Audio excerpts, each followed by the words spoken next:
Hi, and welcome to this overview of dynamic baselines in ACR's improved forest management approach. Version 2.1 of ACR's IFM on non-federal U.S. forest lands methodology was published in July 2024. It includes an innovative project-specific dynamic baselining framework. We'll discuss the overall baseline setting process and how key parameters are monitored over time. The ACR IFM baseline is a forest management scenario, modeled using an improved growth model such as the U.S. Forest Service's Forest Vegetation Simulator. The modeled scenario simulates forest growth as well as a harvesting regime using forest inventory data from the project as its input. The baseline harvesting regime is identified through a prescriptive stepwise process. First, the project must identify all relevant constraints to forest management. These constraints define the outer boundaries of what is legally, physically, and economically possible within the project area. Second, the project must substantiate forest management practices, including the appropriate silvicultural prescriptions and the intensity with which they're applied.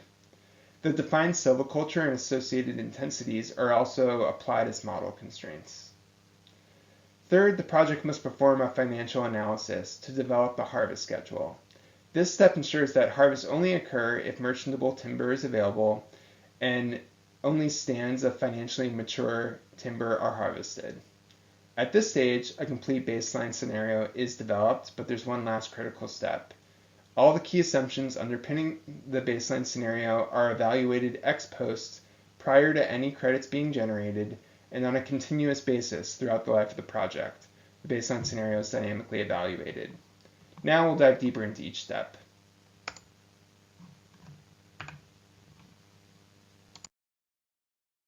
To identify constraints, the project must first declare who is the owner of the project area in the hypothetical scenario.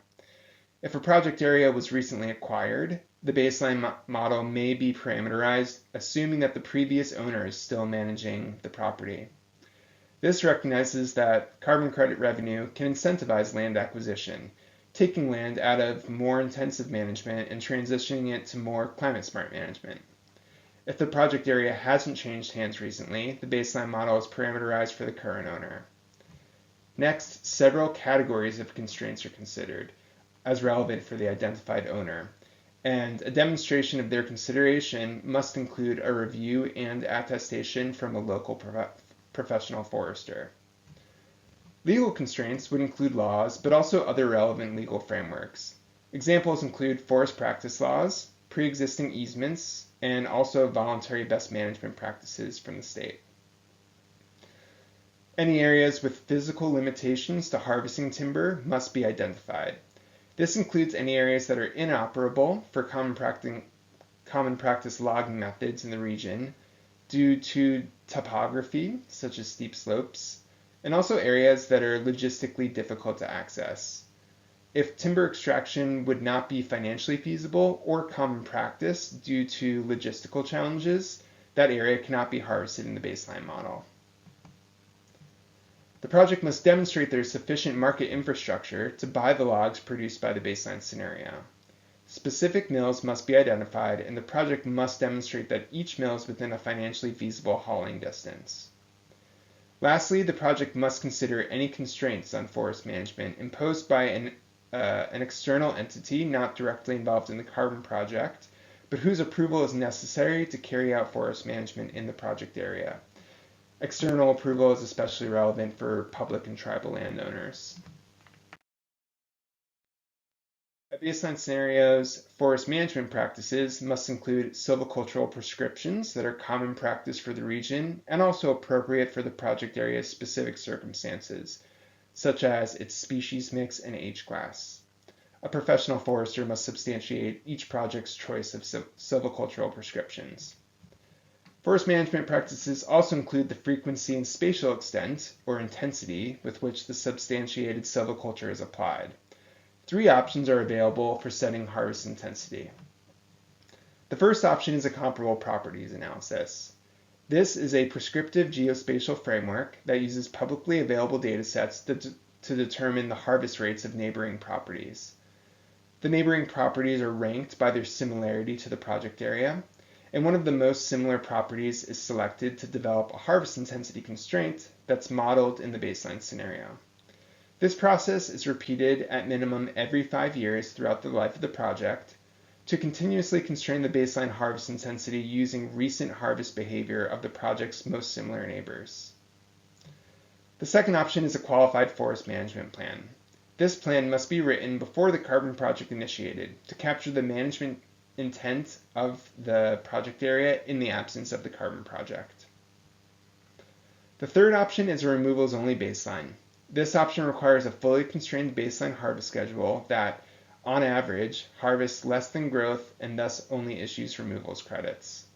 Any project using the removals-only approach that develops a harvest schedule that harvests more than growth must diverge from the modeled baseline harvest schedule in their project accounting, and they must hold steady their baseline carbon stocking values such that no emission reductions are generated.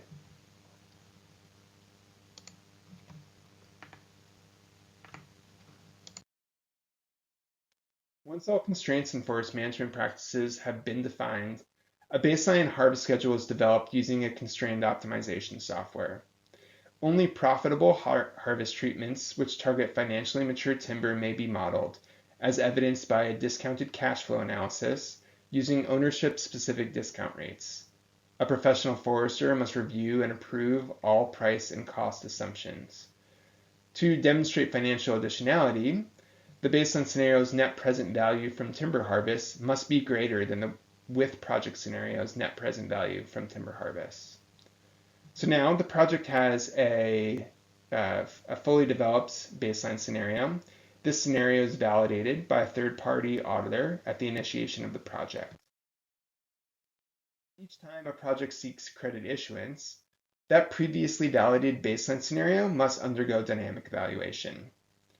This includes a review of all the assumptions and parameters used in developing the original baseline. The project and verifiers use a checklist developed by ACR to ask key questions regarding constraints, forest management practices, and financial feasibility. For example, the checklist requires the project to identify any changes in local mill capacity, or road closures that would impact logistical access, or any new laws impacting forest management, or significant changes in timber prices. If any assumptions are no longer valid, the project must adjust their accounting prior to any credits being issued. The accounting adjustments don't necessitate a new modeled scenario to be developed every time, which is a labor-intensive process, but they do ensure that there's appropriate consideration paid for recent changes prior to any credits being generated. But the project must completely redevelop a modeled baseline scenario at least every 5 years. This process incorporates all recently observed changes and thereby facilitates future dynamic evaluations. I hope you found this overview helpful. Please reach out to the forestry team at ACR if you have any questions, and I thank you for listening.